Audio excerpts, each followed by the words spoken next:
Quittons à présent les pistes pour aller sur les planches. La troupe de chanteurs que nous allons vous présenter vient de fêter ses 50 ans d'existence. Elle est exclusivement composée de bénévoles. L'une de nos équipes a pu les suivre pendant plusieurs semaines avant un spectacle. Reportage avec vocalise et fou rire également dans les coulisses des Tréteaux lyriques. Charlotte Casanova et Régis Rouanet.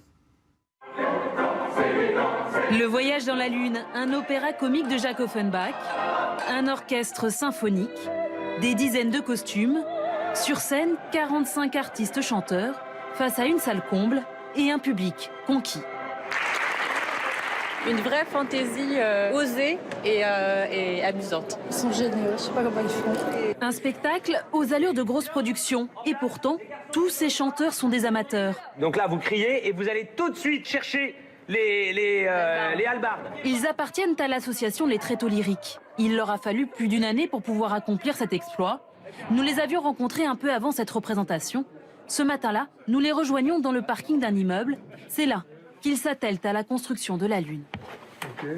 On est 100% bénévoles.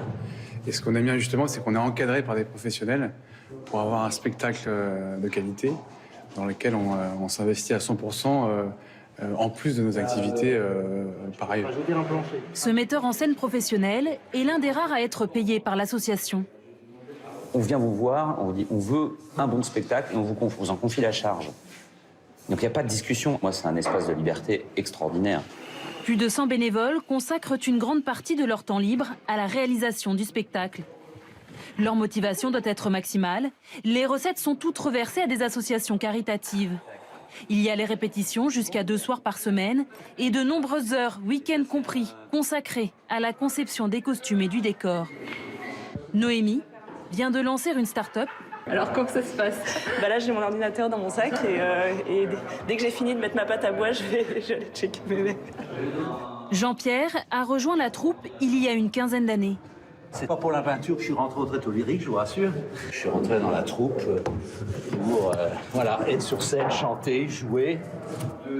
Une respiration en marge d'un travail bien loin de cet univers. Il est rattaché au secrétariat général d'une banque française de renom. Il travaille quand même avec des gens qui sont au plus haut niveau de l'entité. Et donc il a un côté très formel, très strict. Et puis à côté de ça, on le voit sur scène. Il se remue. Exactement ça. C'est exactement ça. Oui. Voilà. Et puis pour nous, c'est un épanouissement. On s'exprime d'une autre manière. L'association Les Tréteaux lyriques a été créée il y a 50 ans. Son but, permettre à l'opéra comique, pas très populaire à l'époque, de survivre. Depuis, bien du chemin a été parcouru. Cette année, elle joue devant près de 8000 personnes. Les représentations doivent être à la hauteur. Le recrutement est exigeant. Il faut savoir chanter. Il faut avoir une voix qui passe. Il faut aimer ça, il faut savoir qu'il y a des contraintes. Là, ça va difficilement. Au-delà de cette rigueur, les membres de l'association vivent une aventure humaine. Géraldine a d'ailleurs rencontré son mari au Tréteaux lyriques il y a près de 10 ans. C'est un pur produit Tréteaux lyriques. Et ce n'est pas le seul. Le couple a aujourd'hui 2 enfants. Je pense que sincèrement, vivre des moments sur scène devant 1000 personnes, etc., forcément, on vit des choses super fortes. Est-ce que ça rapproche plus? Je sais pas, mais... Voilà, c'est fait hyper naturellement et puis on est encore là. Mais c'est sympa. Depuis, les spectacles se sont succédés, leur enthousiasme toujours intact, comme ici, quelques minutes avant la première du voyage dans la Lune, dans une grande salle de la région parisienne. Stressé ou pas stressé? Excité. Ouais. Il y a une tension qui monte. Ça va, Géraldine? Et ça, voilà. Au taquet. Toujours se surpasser, une obligation pour la troupe qui ne cesse de séduire, et pas seulement le public.